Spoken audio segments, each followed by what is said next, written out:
All right, Joe Mazzulla is brought to you by East Coast Metal Roofing, the official roofing partner of the Boston Celtics. Their roofs are guaranteed for life and are available in all sizes and colors, including green. Right now, during their Spring into Savings promotion, mention 98.5 The Sports Hub and get 10% off your entire roof installation. Visit eastcoastmetalroofing.com. Joe, you are 2 wins away from Banner 18. How are we feeling? I think that's the wrong perspective for us to look at. At the end of the day, we took care of business at home, and we have a lot of work to do. And we're playing against one of the best teams and some really talented guys. And the most important thing is focusing on the execution, the details, like all the things that went in to winning the first 2 games at the same time, knowing that we have to be better because we know they're going to play better. Hey, Joe, we haven't talked to you since last week. Congrats on the first 2. I know you got 2 more to go, but 2 different animals, fair to say, in these first 2 games where you guys exploded, and we saw with Porzingis how he came out of the gate. He hasn't played in a while. And then you get to game 2 where you guys offensively really didn't have your shot. Are you coming away from those 2 games, are you happier about the outcome of game 2 by the way your team had to settle down and find other ways to win than just by hitting the 3? Yeah, I'm just happy with our collective mindset and togetherness towards being open-minded and understanding that there's different ways to win, especially in a playoff series, especially in the finals. And you just can't expect to win a game one way. And so I like how our guys have stayed committed to the details and the execution of our game plan on both ends. And then I like how we've found different ways to win. We found, obviously 2 different ways here, but then we've also been able to manage their runs with different levels of execution. So we just got to stay committed to the details on both ends and then open-minded to know that every game is different. Yeah. Does it feel like the Mavs they're the same game to game? Because there was some grab ass going on in between games where I know Jason Kidd talked about, Jalen's their best player, and then you had the Lucas stuff with the raps and him wincing and being from probable to questionable. How much did you buy into everything over the weekend, or how steady did that make you guys focus more, if that makes any sense? I think our guys' focus and attention to detail has been the most important thing. We haven't been distracted by things that we can't control. Like, we can't control what someone else's opinion is of our team. We can't control if someone is probable, questionable, or in. Our guys have stayed laser focused on what we can, and that's game plan execution. It's the mindset we bring into the game.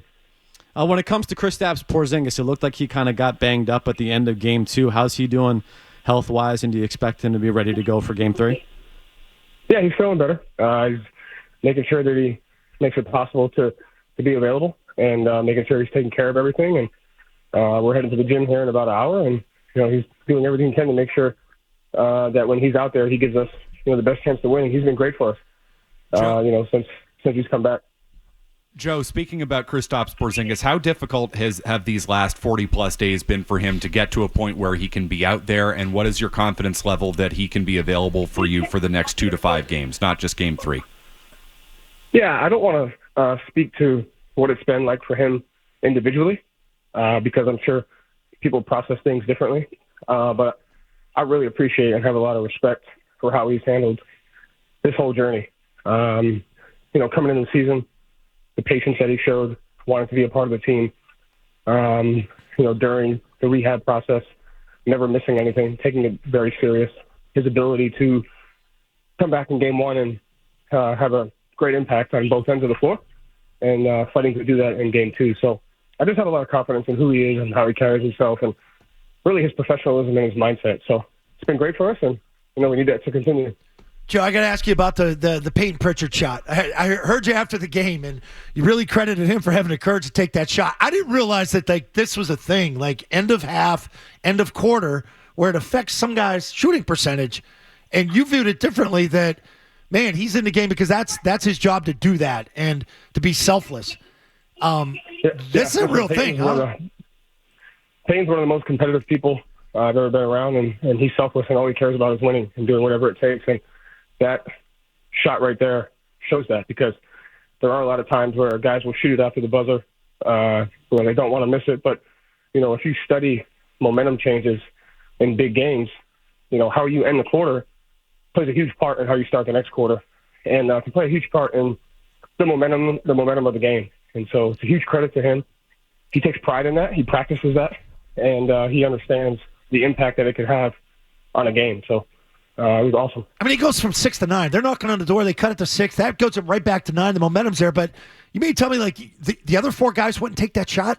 Or, like, I would think anybody at that point would take that shot. I mean, our team does. I mean, most of the guys on our team do. But I'm just saying it's like a thing around the league that when you study end of quarters and you see your opponents, a lot of them don't get that shot off. Some do, some don't. Josh Green did in the first quarter, and we fouled them. And they ended the first quarter with 3 free throws. So, at this point in the season, I think everybody will. But, I was speaking more of the course of, the NBA as a whole. Yep. And just really what separates Payton's mindset from everybody else. Joe, so much of this series has been about Kyrie Irving. How would you evaluate and why do you think your team has been so successful in containing Kyrie in this series? Yeah, I mean, containing is a strong word. I think he's gotten some really good looks that I think he'll make. It puts so much pressure just on your defense. And, at the end of the day, like, we just have to have a heightened awareness to tendencies, and we have to have a heightened awareness to what we're willing to live with and what we have to take away, what's a non-negotiable.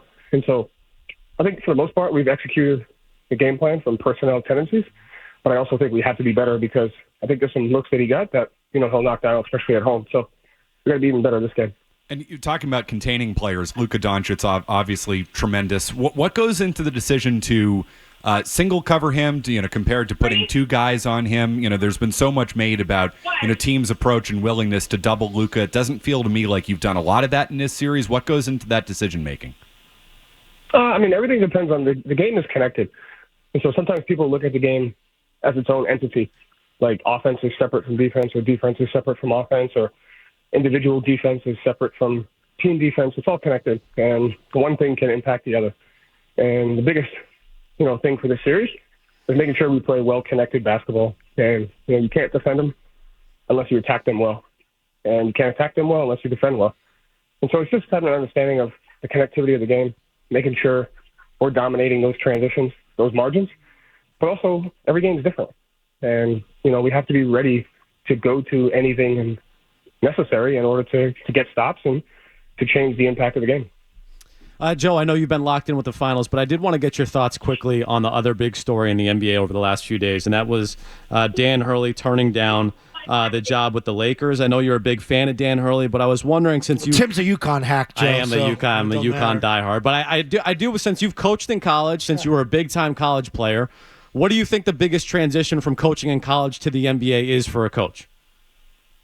I mean, it's different for everybody. I think the only thing I'll say about that is I've been in a situation where there's been a job that, feels like it's luring you in and it feels like a no-brainer.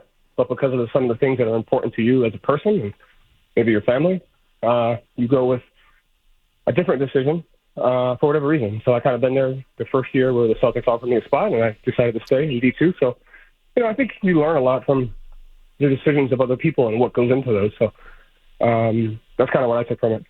Joe, it seems like the Mavericks have thrown everything at Tatum. The doubles, the triples. Jason's talked about it. As soon as I start dribbling, feels like I'm getting 2-3 guys on me. Do you feel that's going to continue in this series? And how big has Tatum been as a facilitator, sort of taking the backseat scoring to whether it's Jalen, whether it's Drew, or even Porzingis like he did in Game 1? How big is that for Tatum? Yeah, I mean, I think it's unfortunate that making the right play is looked at as taking a back seat.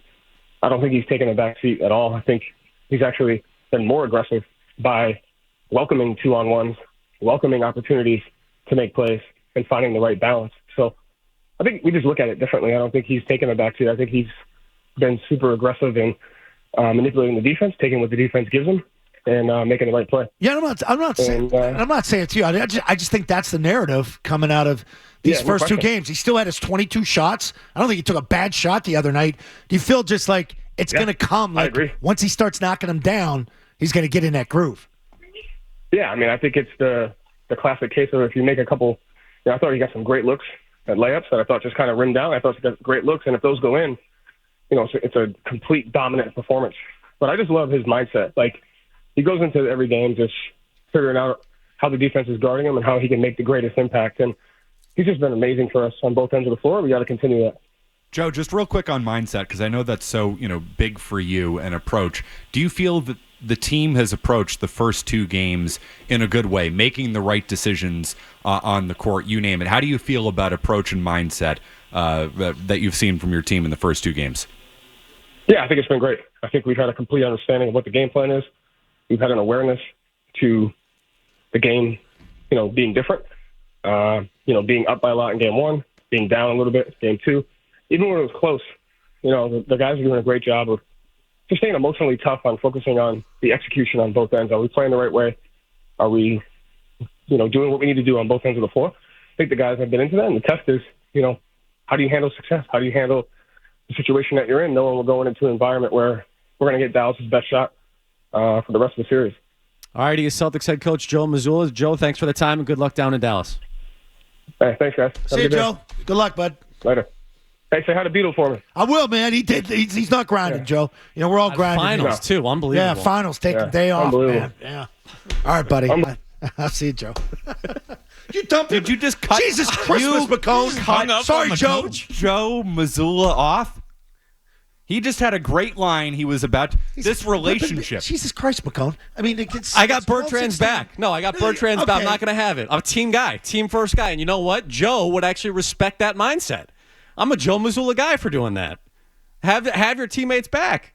Yeah, we're not going to have it. Not going to have it. Shut it down. Joe's trying to have some fun there at the end. Serious interview. No, not going to happen. Trying to play some grab ass. He gets grilled, and then he likes to have the grab ass afterwards for a couple minutes. Nope, not all that. Nope, not here. Not now. That's a 2 to 6 hang up. That was like Zoe hanging up on Forbert. Oh, yeah. Forbert, I'm out. No, we got to go. Yep. No.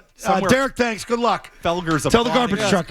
Ooh, good job, McCone. We're not doing this. Sports, that's it. 10 to 2 the whole time. Sports. No personality, nothing. Yep.